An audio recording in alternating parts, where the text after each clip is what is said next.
నమస్తే కడప వార్త. చిత్తూరు జిల్లా చౌడేపల్లి మండలం దిగువపల్లిలో వెలిసిన శ్రీ బోయకొండ గంగమ్మ దేవస్థానానికి గత వారం మేమందరం కుటుంబ సభ్యులతో కలిసి వెళ్ళడం జరిగింది. ఎంతో మహిమాన్వితమైనటువంటి ఈ పుణ్యక్షేత్రం 450 సంవత్సరాల చరిత్ర కలిగి ఉంది. ఇక్కడ అమ్మవారు స్వయంభూగా వెలిసిందని చరిత్ర తెలియజేస్తోంది. చరిత్రలోకి వెళితే గోల్కొండ నవాబుల కాలంలో సామాన్య ప్రజలకు ధన మాన ప్రాణాలకు హాని ఉన్నప్పుడు బోయకొండ మీద ప్రజలు తలదాచుకున్నట్లు తెలుస్తోంది. ప్రజలందరి దగ్గర ఒక ముసలావిడ ఉండేదని, వారు పెట్టిన ఆహార పదార్థాలను స్వీకరిస్తూ పగలంతా ప్రజలతో గడిపి రాత్రి అయ్యేసరికి మాయమయ్యేదని, ఈ క్రమంలో ప్రజలకు అనుమానం వచ్చి ఈ పెద్దాయమ ఎక్కడికి వెళ్తుందని కనుక్కోవాలని ఆమె వెంబడిస్తారంట. ఒక ప్రదేశంలో దేవతలతో ఉయ్యాలలూగుతున్న అమ్మవారిని చూసి ఆశ్చర్యం పొందినటువంటి ప్రజలు మరుసటి రోజు కూడా ఆ పెద్దాయమ మామూలుగా ఈ ప్రజలందరితో కలిసి ఉండగా వీరి మీద గోల్కొండ సైన్యం దాడి చేస్తుందట. పెద్దావిడ కత్తి చేతబట్టి ఆ సైన్యాన్ని తలలు నరికి మర్రి చెట్టుకు వేలాడదీసిందని చరిత్ర తెలియజేస్తుంది.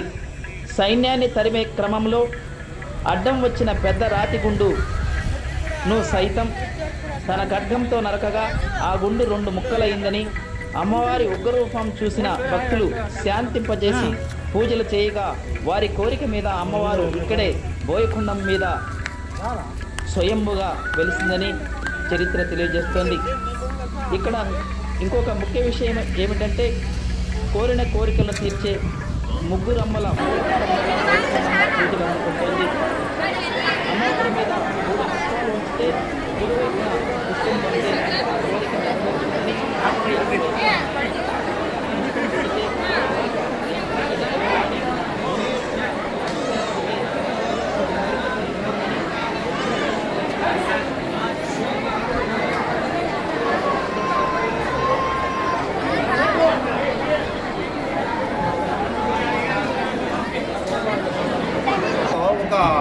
గుండు మన దోసకాయల కీర దోసకాయ అంటే పగలు కొడుతుంది అంటే కత్తితో నరికి చూపించింది. నరికి చూపించినప్పుడు అప్పుడు వాళ్ళు వెన్ను తిరిగిపోయినారంట. అప్పుడు మన హిందువులకు వచ్చి నాన్న ఒక గొర్రెల కాపర్లకు వచ్చి మేము ఇక్కడ వెలిసింటాను, మీరు మాకు పూజలు చేసుకుంటే మీకు అష్టైశ్వర్యాలు ఇచ్చి మీ కోరికలు తీర్చి శుభేచ్ఛంగా మిమ్మల్ని కాపాడుతానని చెప్పి వెళ్ళిందంట.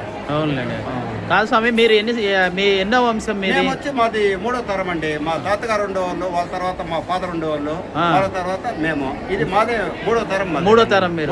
ఇప్పుడు లోపల ఉన్నటువంటి అమ్మవారికి ఇక్కడ ఉన్న మూలస్థాన గంగమ్మకి అమ్మవారు ప్రతిష్టాపన, వచ్చి స్వయంభూ.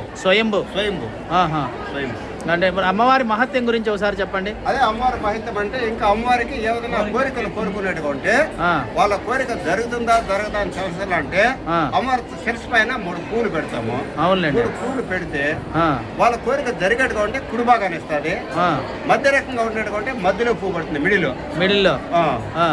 ఇంకా జరగదన్నట్టుగా ఉంటే లెఫ్ట్ ఎడం పక్క పుష్పం పడుతుంది. అవునులేండి. అది ఎడం పక్క పడితే భవిష్యత్తులో వాళ్ళ కోరిక జరగదని. మామూలుగా ఇక్కడ ఏ రోజుల్లో బాగా ఉత్సవాలు జరుగుతాయి స్వామి? ఆదివారం రోజు భక్తులు ఎక్కువగా ఉంటారు. మళ్ళీ వచ్చి ప్రతి ఎవరి శుక్రవారం వచ్చి అభిషేకం ఉంటుంది, రావుకాల అభిషేకము. ఉదయం ఆదివారము, మంగళవారము, గురువారం ఇట్లా పాలాభిషేకం ఉంటుంది.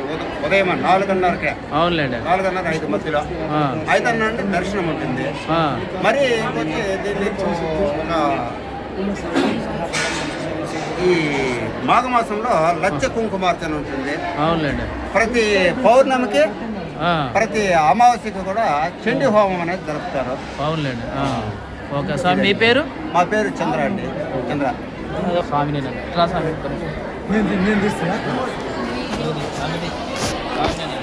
బట్టలా అదే పెడతాడు స్వామి. ఓకే మీరు మాట్లాడుతూ ఉండండి. లేదు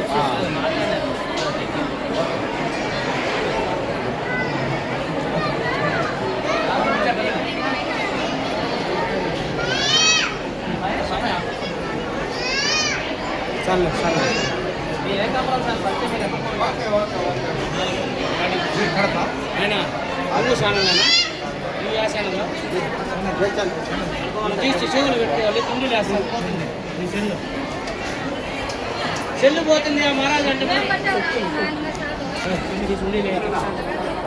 శ్రీ బోయకొండ గంగమ్మ అమ్మవారి యొక్క విశేషమైనటువంటి రాహుకాల శుక్రవార సమయంలో అభిషేకములు 10:30 గంటల నుంచి 12 గంటల వరకు అత్యంత వైభవోపేతంగా ఫలపంచామృత అభిషేక కార్యక్రమాలన్నీ కూడా జరుగును. భక్తాదులకు అమ్మవారు చాలా విశేషమైనటువంటిదిగా ఉన్నారు. అనుకున్నటువంటి కోరికలంతా కూడా సిద్ధి జరిపిస్తూ ఉన్నారు. ప్రతి పౌర్ణమి అమావాస్య రోజున అమ్మవారి యొక్క సన్నిధానంలో కలశ స్థాపన పూర్వకమైనటువంటి మహాగణపతి ఆదిత్యాది నవగ్రహ విశేషమైనటువంటి మహాలక్ష్మి దుర్గా హోమ కార్యక్రమాలన్నీ కూడా చేయడం జరుగుతూ ఉంది. ఈ యొక్క కార్యక్రమాల్లో పాల్గొనడం ద్వారా, ఈ యొక్క కార్యక్రమాలు వీక్షణ చేయడం ద్వారా అమ్మవారి యొక్క కృపా కటాక్షములు భక్తాదులకు ఎల్లప్పుడూ కూడా ఉండి మనసులో అనుకున్నటువంటి సకల కోరికలను అమ్మవారు ప్రసాదించడం జరుగుతుంది. అది కాకుండా ఇక్కడ అమ్మవారికి పుష్పం అడుగుట, అట్లానే విశేషమైనటువంటి మాఘమాసమునందు 1,00,000 కుంకుమార్చన కార్యక్రమములు, అట్లానే దేవీ నవరాత్రుల్లో ఆ యొక్క విశేషమైనటువంటి హోమ కార్యక్రమాలన్నీ కూడా చేయడం జరుగుతుంది. ఇలాంటి అమ్మవారి యొక్క అనుగ్రహ ఆశీర్వాదం వల్ల అనుకున్న సకల కోరికలు సిద్ధి చేయడము జరుగుతూ ఉన్నది. అట్లానే అమ్మవారిని కోరుకోవడం ద్వారా శత్రు నరదృష్టి దోషములన్నీ కూడా నివారణ చేయడం జరుగుతుంది. భక్తాదులంగా కూడా అమ్మవారి యొక్క